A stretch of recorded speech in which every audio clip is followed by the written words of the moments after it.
Hello friend, मैं Vinod Kumar sure success civil services classes के online platform पर आप सबका स्वागत करता हूं। मैं आज सी टेट के संदर्भ में आपसे बात करूंगा। इसके पहले भी मैं सी टेट के संदर्भ में बात कर चुका हूं और सिलेबस की चर्चा मैं कर चुका हूं। अगर सी टेट का सिलेबस आप देखना चाहते हैं, समझना चाहते हैं, तो आप हमारे यूट्यूब चैनल पे जा सकते हैं और देख सकते हैं। क्योंकि आप जब तैयारी करने का सोच रहे हैं और करने का स्टार्ट किए हैं तो सिलेबस बहुत अच्छे से समझना जरूरी है। क्योंकि बिना सिलेबस समझे हुए आप किसी भी कमीशन की या कंपटीशन की तैयारी अच्छे से नहीं कर सकते हैं। इसलिए सिलेबस को अच्छे से समझें। और मैं बता दूं कि अगर आप DLED किए हैं, BEd किए हैं, DAELED किए हैं और आप लाखों रुपया खर्चा किए हैं, तो वो कभी उसकी ऑथेंटिसिटी नहीं रहेगी जब तक आप सी टेट पास नहीं करेंगे। सी टेट पास करना बहुत अनिवार्य है, क्योंकि बिना सी टेट पास किए आप DLED और BEd करें भी हैं तो आप इसका कोई महत्व नहीं है। महत्व तभी है जब आप सी टेट पास कर जाएं, और सी टेट पास करेंगे तभी वह मान्य होगा और आप अच्छे स्कूल में टीचर बन सकते हैं। यानी टीचर बनने का सपना आपका तभी साकार होगा जब आप सी टेट पास करेंगे। मैं सी टेट के संदर्भ में बात कर चुका हूं, आप वहां से देखेंगे। आज मैं बात करूंगा सी टेट में बहुत मेजर सेक्शन है शिक्षा मनोविज्ञान। इसको बाल मनोविज्ञान भी कहते हैं। शिक्षा मनोविज्ञान अर्थात बच्चों के मनोविज्ञान को समझने के लिए इसकी पढ़ाई होती है और ये इससे समझा जाता है। आप सी टेट की तैयारी कर रहे हैं तो मान के चलिए कि 0 to 12 ईयर्स के बच्चे जो हैं उनके एक्टिविटी को समझना जरूरी है। क्योंकि आपके ऊपर दायित्व, आपके कंधे पर दायित्व उन्हीं को पढ़ाने के लिए होगा। इसलिए उनके एक्टिविटी को ऑब्जर्व करें और समझें। हम लोग बात करेंगे सी टेट दिसंबर 2022 के संदर्भ में, क्योंकि आपको पता है कि सी टेट का डेट अनाउंस हो चुका है। टाइम वो दिसंबर में निश्चित है। दिसंबर में निश्चित रूप से सी टेट का एग्ज़ाम हो जाएगा और इसके लिए आपकी तैयारी अभी से ही स्टार्ट हो जानी चाहिए। क्योंकि इसके पहले जब भी सी टेट का डेट अनाउंस होता था तो 6 महीने का समय मिलता था। इस बार समय कम है, इसलिए आप सोचें नहीं, लग जाएं। आइए इसी संदर्भ में हम बात करेंगे शिक्षा मनोविज्ञान की। शिक्षा मनोविज्ञान में शिक्षा को समझना बहुत ज़रूरी है। शिक्षा को समझना बहुत ज़रूरी है कि शिक्षा आखिर है क्या। तो इसी के संदर्भ में हम लोग बात करेंगे, क्योंकि ये बहुत मेजर सेक्शन है। आइए इसी के संदर्भ में बात करते हैं। आप जब तैयारी स्टार्ट करेंगे, पढ़ना स्टार्ट करेंगे, तो पहला यूनिट होगा शिक्षा और मनोविज्ञान। पहला यूनिट आपका होगा यहाँ पे, पहला यूनिट होगा जिसको हम बोलेंगे शिक्षा मनोविज्ञान। शिक्षा मनोविज्ञान पहला यूनिट क्या होगा? शिक्षा मनोविज्ञान। और इसको समझेंगे मनोविज्ञान में, साइकोलॉजी में शिक्षा का क्या महत्व है, अर्थात शिक्षा क्या है, शिक्षा क्या है, एजुकेशन क्या है, शिक्षा क्यों दें, बच्चों को हमें शिक्षा क्यों दें और कैसे दें। बहुत मेजर प्रश्न आपके सामने उभर के आता है। अगर आप बच्चों को पढ़ाने जाते हैं तो बहुत मेजर प्रश्न उभर के आता है कि आखिर शिक्षा है क्या, शिक्षा क्यों दें और शिक्षा कैसे दें। यह बहुत समझना बहुत ज़रूरी है आज के संदर्भ में। तो पहले हम लोग बात करेंगे शिक्षा क्या है। आखिर ये शिक्षा, एजुकेशन जो है, ये एजुकेशन क्या है, इसी के संदर्भ में हम लोग बात करेंगे और इसको समझने की कोशिश करेंगे कि शिक्षा है क्या। ठीक है, चलिए आइए समझते हैं एजुकेशन। शिक्षा जो है, शिक्षा आप देखेंगे कि शिक्षा को हम लोग क्या बोलते हैं? एजुकेशन इसका इंग्लिश है, एजुकेशन इंग्लिश है। एजुकेशन जो है यह लैटिन भाषा के एजुकेट लैटिन भाषा के एजुकेट और एजुकेयर से बना है। ध्यान रखेंगे, एजुकेशन जो है लैटिन भाषा के, एजुकेशन की हम लोग बात कर रहे हैं, तो एजुकेशन जो है यह लैटिन भाषा के एजुकेटम और एजुकेयर से शब्द से मिल करके बना है। जैसे आप देखेंगे एजुकेटम का अर्थ होता है अंदर से बाहर, एजुकेटम का अर्थ क्या होता है? अंदर से बाहर की ओर। ठीक है, और उसी तरह एजुकेयर का तात्पर्य है पोषित करना। हमने बताया कि एजुकेशन जो है ये एजुकेटम और एजुकेयर से मिलकर के बना है, जिसका अर्थ होता है, एजुकेटम का अर्थ होता है अंदर से बाहर, और एजुकेयर का अर्थ होता है पोषित करना, पोषित करना। इस संदर्भ में हम देखेंगे कि बच्चों की अंतर्निहित शक्तियों का, आप देखेंगे यह कहा जा रहा है कि बच्चों की अंतर्निहित, ठीक है, बच्चों की अंतर्निहित शक्तियों को अंदर से बाहर निकालकर उन्हें पोषित करना ही शिक्षा है। यानी आप कह सकते हैं, इस संदर्भ में सोच सकते हैं कि एजुकेशन जो है यह बच्चों के अंदर जो अंतर्निहित शक्तियां हैं, बच्चों के अंदर आप मान करके चलें कि जब वो बच्चे होते हैं तो उनके अंदर बहुत सारी शक्तियां होती है, बहुत सारे नॉलेज होते हैं, लेकिन ज़रूरत होती है कि उनको हम बाहर निकालें, उनको विकसित करें। तो उसी की चर्चा हो रही है, यानी उनके अंतर्निहित शक्तियों को अंदर से बाहर निकाल करके संरक्षित करना ही शिक्षा है। संरक्षित यानी इसमें कह सकते हैं उनके अंदर छिपी हुई जो अंतरात्मिक शक्तियां हैं उनको ही पोषण करने की बात हो रही है। आप दूसरा देखेंगे, शिक्षा अंतर्निहित शक्तियों के सर्वांगीण विकास का साधन है। यहाँ सर्वांगीण और अंतर्निहित दो शब्द आ रहे हैं, इसको समझेंगे। कहा जा रहा है शिक्षा अंतर्निहित शक्तियों के सर्वांगीण विकास का साधन है। शिक्षा वैसा इंस्ट्रूमेंट है कि बच्चों में जो शक्तियां निहित होती हैं उसको बाहर निकालने का काम करता है, ताकि उनका सर्वांगीण विकास हो सके। सर्वांगीण विकास का यहाँ तात्पर्य है चहुमुखी विकास है, उनके राजनीति, उनकी सामाजिक, आर्थिक और आध्यात्मिक विकास है। अर्थात चौतरफा विकास की बात करता है। चौतरफा सर्वांगीण विकास जो है ये चहुमुखी और चौतरफा विकास की बात करता है। तो शिक्षा ही एक साधन है जिससे हम बच्चों का सर्वांगीण विकास कर सकते हैं।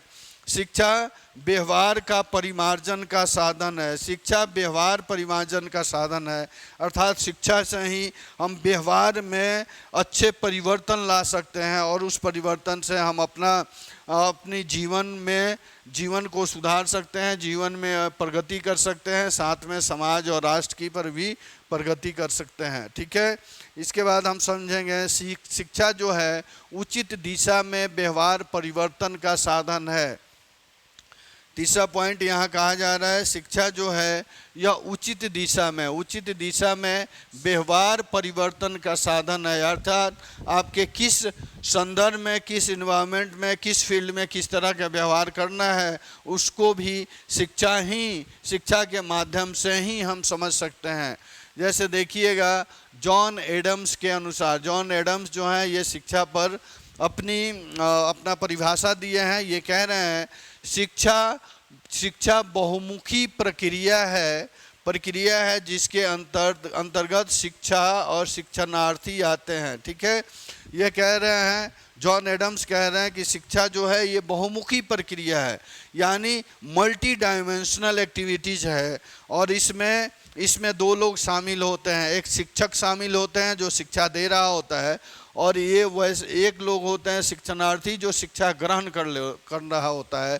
यानी दो लोग मेजर रूप से भूमिका निभाते हैं, शिक्षक और शिक्षार्थी। जॉन डीवी के अनुसार, जॉन डीवी कहते हैं शिक्षा बहुमुखी प्रक्रिया है जिसके अंतर्गत शिक्षक, शिक्षणार्थी और पाठ्यक्रम शामिल होते हैं। बहुत इम्पोर्टेंट जॉन डीवी की परिभाषा है। ये परिभाषाएं हमेशा पूछ ली जाती है, और ये कह रहे हैं कि शिक्षा वैसी प्रक्रिया है जिसमें शिक्षक, शिक्षणार्थी और पाठ्यक्रम ये तीनों शामिल होते हैं, तीनों अपनी भूमिका निभाते हैं शिक्षा के एक्टिविटी में। ठीक है, जॉन डीवी के अनुसार, यहाँ पर देखिए बहुत इम्पोर्टेंट है, जॉन डीवी कह रहे हैं, जॉन डीवी के अनुसार शिक्षा जीवन ही शिक्षा है। जॉन डीवी कहते हैं कि जीवन ही शिक्षा है, अर्थात आप शिक्षा के बिना आपका जीवन जो है ये अर्थहीन है, इस तरह की बात कर रहे हैं।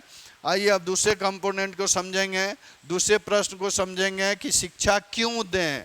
शिक्षा क्यों दें, यानी शिक्षा जो है यह शिक्षा हमारे लिए और हमारे बच्चों के लिए ये क्यों इम्पोर्टेंट है, क्योंकि यह हमारा और हमारे राष्ट्र का, हमारे देश का निर्माण करता है। इसके संदर्भ में देखेंगे शिक्षा वह सफल प्राणी बना देता है। शिक्षा हमें क्या बनाता है? सफल प्राणी बना देता है, यानी सामाजिक प्राणी बना देता है। शिक्षा से हम अगर शिक्षित होंगे तो हम सामाजिक प्राणी बनेंगे, और यह हमारे सर्वांगीण विकास के लिए भी महत्वपूर्ण है। सर्वांगीण विकास के लिए शिक्षा बहुत महत्वपूर्ण है, क्योंकि आपको पता है बिना शिक्षा के बिना हम अपना चहुमुखी चौतरफा विकास नहीं कर सकते हैं। चौमुखी और चौतरफा विकास का तात्पर्य है यहाँ शारीरिक विकास, मानसिक विकास के साथ साथ आपको इसमें आध्यात्मिक विकास जुड़ता है, धार्मिक विकास और राजनीतिक विकास की भी संकल्पनाएं जुड़ जाती हैं। इसी को हम लोग चौतरफा विकास कहते हैं, चौमुखी विकास कहते हैं। अर्थात कह सकते हैं कि शिक्षा के माध्यम से ही हम अपना चौतरफा विकास कर सकते हैं। ठीक है, आइए हम लोग इस चार्ट के माध्यम से इसको समझने की कोशिश करेंगे। इसमें कहा गया है कि शिक्षा हमारे लिए कैसे इम्पोर्टेंट हो जाता है, क्योंकि शिक्षा से ही हम बच्चों के समस्याओं की पहचान करते हैं। बच्चों के समस्याओं की पहचान पहला फैक्टर है कि समस्याओं जब हम शिक्षित होंगे या शिक्षा देंगे तो उसी के माध्यम से बच्चों को किस समस्या से गुजरना पड़ता है उसकी पहचान हो सकती है। जब पहचान हम करेंगे तो समस्या का विश्लेषण करेंगे कि इस समस्या का समाधान किस तरह किया जाए, और इसके लिए हम योजना बनाएंगे। पहले समस्याओं के समाधान के लिए हम लोग क्या करेंगे? योजना बनाएंगे, और योजना बना करके उसको अलग अलग क्षेत्रों में क्रियान्वयन करेंगे ताकि उस शिक्षा के क्षेत्र में जो भी प्रॉब्लम आते रहें उसका सॉल्यूशन निकल सके। और इसके बाद हम मूल्यांकन करेंगे कि इन सब विधि को अपना करके हमने शिक्षा के एक्टिविटी को अपनाने में या प्रस्तुत करने में कितनी हमने सफलता पाई है। चलिए, इस संदर्भ में शिक्षा हमारे जीवन के लिए बहुत इम्पोर्टेंट हो जाता है। इसी संदर्भ में देखेंगे कि एक बहुत बड़े एजुकेशनिस्ट हैं, इनका नाम है ड्राइगन बताते हैं यहाँ पे कि पहले मनुष्य अपनी आदतों का निर्माण करता है।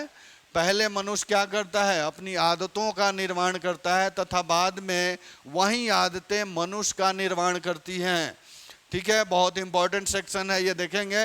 ये ड्रैगन कह रहे हैं कि पहले मनुष्य क्या होता है? अपने आदतों का निर्माण करता है, और बाद में वही आदतें जो होती हैं ये मनुष्य का निर्माण करती हैं। अर्थात कह सकते हैं कि मानवीय प्रवृत्ति जो होती है उस प्रवृत्ति का निर्माण शिक्षा ही कर सकता है।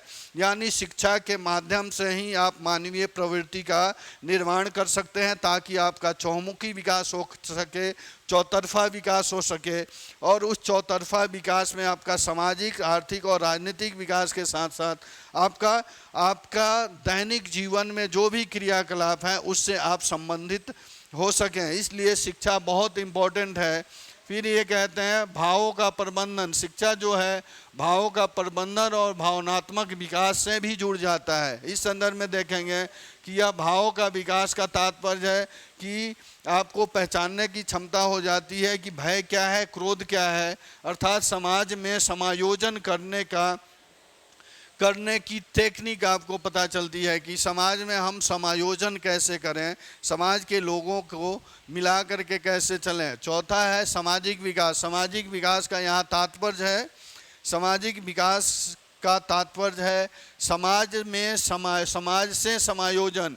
यानी समाज में आपको पता है कि हमारा भारत जो है विविध समाज वाला देश है। इसमें बहुत सारे अलग अलग धर्म, समुदाय और भाषा के लोग रहते हैं। उन लोगों से हमें समायोजन कैसे बनाएं, कैसे समायोजित करें, उसकी बात करता है। और यही समाजीकरण की प्रक्रिया के तरफ भी इशारा करता है, ताकि समाजीकरण से ही हम शिक्षा के उच्च स्तर को प्राप्त कर सकते हैं। इसमें देखेंगे समाजीकरण की प्रक्रिया में सबसे इम्पॉर्टेंट फैक्टर आपके पास हो जाता है जिसको मूल्य कहते हैं, विश्वास, व्यवहार, भौतिक वस्तुओं का उपयोग, और उसके बाद अंधविश्वासों पर कड़ा चोट। यानी अंधविश्वास आपके पास है, आप रूढ़ियों से जकड़े हुए हैं, तो आप शिक्षा के मूल्य को पहचान नहीं सकते हैं। इसकी बात ये करता है ठीक है, चलिए आइए आगे बात करते हैं कि नैतिक विकास, इससे बच्चों का नैतिक विकास भी होता है। नैतिक विकास के संदर्भ में आप देखेंगे, यानी यह कहता है कि शिक्षित व्यक्ति होगा तो उसी का नैतिक विकास होगा। अर्थात नैतिक नियम के संदर्भ में देखेंगे समाज सम्मत नियम। समाज सम्मत नियम का तात्पर्य है यहाँ पर समय का पालन करना। अगर शिक्षित व्यक्ति है वही समय के इम्पोर्टेंस को समझ पाता है। बड़ों का आदर करना, सदैव सत्य बोलना, अपने कर्तव्यों का पालन करना। अर्थात आप शिक्षित हैं तभी आपको एहसास होगा कि हमें किस समय किस तरह की चीज़ों का पालन करना है, किस तरह के कर्तव्यों को निभाना है।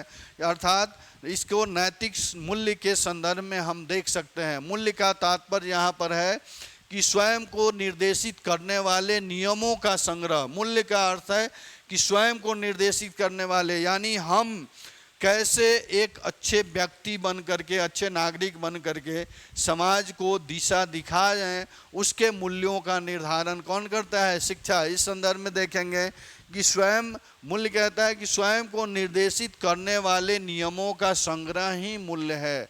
ठीक है, इसके बाद आप देखेंगे यहाँ भाषाई समझ का विकास। भाषाई समझ का विकास का तात्पर्य है शिक्षा के माध्यम से ही हम भाषा के अलग अलग खंडों को समझ पाते हैं और उनको इसका तात्पर्य है यानी सुनना, बोलना, पढ़ना और लिखना, यानी भाषा को किस तरह हम समझें, किस संदर्भ में उनको सुने, कैसे बोलें, यानी प्रोनाउंसिएशन की बात यहाँ पे की जा रही है।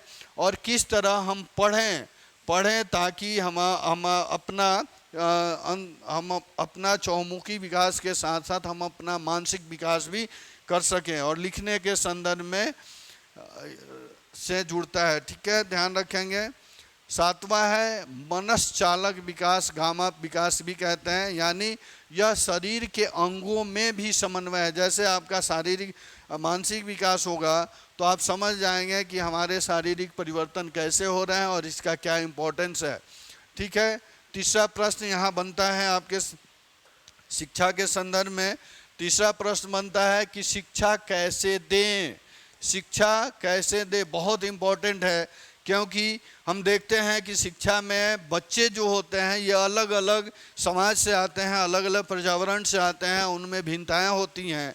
तो उनको शिक्षित करने के लिए हमें पहले पर्यावरणीय समझ होनी चाहिए, समाजीकरण होना, समाज का समझ होनी चाहिए। इस संदर्भ में हम बात कर रहे हैं कि शिक्षा क्यों दें, शिक्षा कैसे दें, यानी जब इन चीज़ों को समझेंगे तभी हम समझ पाएंगे कि शिक्षा कैसे दें। पहले बच्चों को समझें। ठीक है, बच्चों को समझें फिर समझाएं। अर्थात बच्चों को समझना इसलिए इम्पोर्टेंट हो जाता है यहाँ पर कि बच्चे जो हैं अलग अलग सोसाइटी से, अलग अलग पर्यावरण से आते हैं, उनकी समझ अलग होती है, उनकी भाषा अलग होती है, उनकी शैली अलग होती है। और इस संदर्भ में हमें बच्चों को समझना बहुत ज़रूरी है। रूसो कहते हैं, रूसो के अनुसार शिक्षक बालक रूपी पुस्तक का उपयोग और अध्ययन करना चाहिए। ठीक है, शिक्षक को बालक रूपी पुस्तक का अध्ययन करना चाहिए ताकि वह बच्चों के एक्टिविटी को समझ पाए। अर्थात कह सकते हैं शुरू से अंत तक बच्चों को समझने की कोशिश करनी चाहिए। किसको? शिक्षक को, ताकि उसका विकास हो सके और उसको समझ सकें, उसके अनुसार आप शिक्षा दे सकें। अर्थात कह सकते हैं शिक्षा का उद्देश्य जो है अध्यापन नहीं बल्कि विकास है। शिक्षा का उद्देश्य अध्यापन, पढ़ाना ही नहीं बल्कि उसका विकास करना है। जॉन एडम्स कहते हैं कि यदि आप बालक जॉन को लैटिन भाषा सिखाना चाहते हैं तो आपको बालक जॉन व लैटिन भाषा दोनों की समझ होनी चाहिए। ठीक है, ये कहते हैं कि अगर किसी बच्चे को अगर कोई भाषा आप सिखा रहे हैं, हिंदी या इंग्लिश सिखा रहे हैं, तो आपको पहले बच्चे को समझना पड़ेगा और उसके साथ साथ उस बच्चे को जो भाषा सिखा रहा है उस भाषा की भी समझ आपको होनी चाहिए। यह इस संदर्भ में कौन कहते हैं? ये जॉन एडम्स कहते हैं कि आपको ये समझ होनी चाहिए। ठीक है जी, आइए आगे बढ़ते हैं। वर्तमान समय में बाल केंद्रित शिक्षा बहुत इम्पोर्टेंट है। अर्थात हमारी शिक्षा व्यवस्था जो है यह शिक्षक केंद्रित हो गई है। शिक्षक केंद्रित, आप ध्यान रखेंगे, शिक्षक केंद्रित हो गई है, जो अमान्य है। हमारी शिक्षा व्यवस्था जो है यह बाल केंद्रित होनी चाहिए। यानी कहने का अर्थ है कि शिक्षा के केंद्र में बच्चा हो, बच्चा केंद्र में रख करके आप शिक्षार्थी को शिक्षा देंगे, तभी आपका शिक्षा का उद्देश्य पूरा होगा। अर्थात बाल केंद्रित शिक्षा जो है यही मान्य है, और शिक्षक केंद्रित शिक्षा जो है यह अमान्य है। अर्थात ये परंपरागत शिक्षा है जिसके केंद्र में शिक्षक होते हैं, जो अभी के संदर्भ में अमान्य है। हमें क्या आवश्यकता है कि केंद्र में, शिक्षा के केंद्र में बालक को रखें ताकि बाल केंद्रित शिक्षा हो। अब इसके संदर्भ में हम देखेंगे कि बाल केंद्रित शिक्षा और छात्र केंद्रित शिक्षा है क्या। बाल केंद्रित शिक्षा का तात्पर्य है कि वह शिक्षा जिसके केंद्र में बालक हो, वैसी शिक्षा, बाल केंद्रित शिक्षा का तात्पर्य यहाँ पे है कि वैसी शिक्षा देनी चाहिए जिसके केंद्र में कौन हो, बालक हो। यानी यह केंद्र में ये बालक या छात्र की बात करता है। बालक या छात्र जो हो यह शिक्षा के केंद्र में होगा, तभी इसका उद्देश्य पूरा होगा।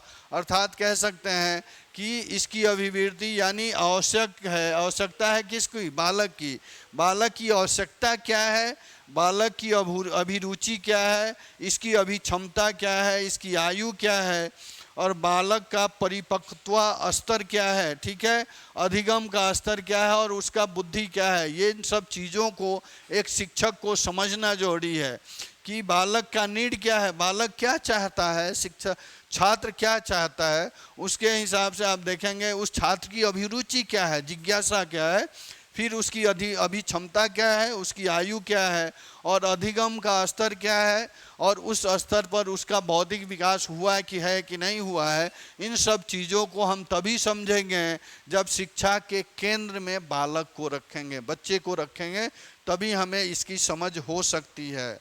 ठीक है, चलिए आइए देखते हैं कि हम लोग शिक्षा में शिक्षक और छात्र की भूमिका की अगर बात करें तो आप देखेंगे वर्तमान शिक्षा व्यवस्था में छात्र और शिक्षक की भूमिका क्या होनी चाहिए, इसके संदर्भ में हम बात करेंगे। तो यहाँ देखते हैं आप, शिक्षक की भूमिका वर्तमान शिक्षा के संदर्भ में एक कुम्हार की होती है जो गीली मिट्टी से जैसे भी चाहे आकृति बना सकता है। उसी तरह शिक्षा के क्षेत्र में शिक्षक की स्थिति क्या होती है, कुम्हार की, और छात्र की ये स्थिति होती है एक गीली मिट्टी की। अर्थात शिक्षक जैसे भी चाहे इस गीली मिट्टी से, छात्र रूपी गीली मिट्टी से वो निर्माण कर सकता है। ठीक है, माली और सुगमकर्ता, ठीक है, यह माली का काम करता है, और छात्र क्या है, ये पौधा का काम करता है, अभिगमनकर्ता का काम करता है। अर्थात कहने का अर्थ है कि यहाँ पर वर्तमान शिक्षा व्यवस्था में शिक्षा के केंद्र में बालक जब रहेगा तभी वो व्यवस्थाएं सक्सेस होंगी और शिक्षा का उद्देश्य पूरा हो सकता है।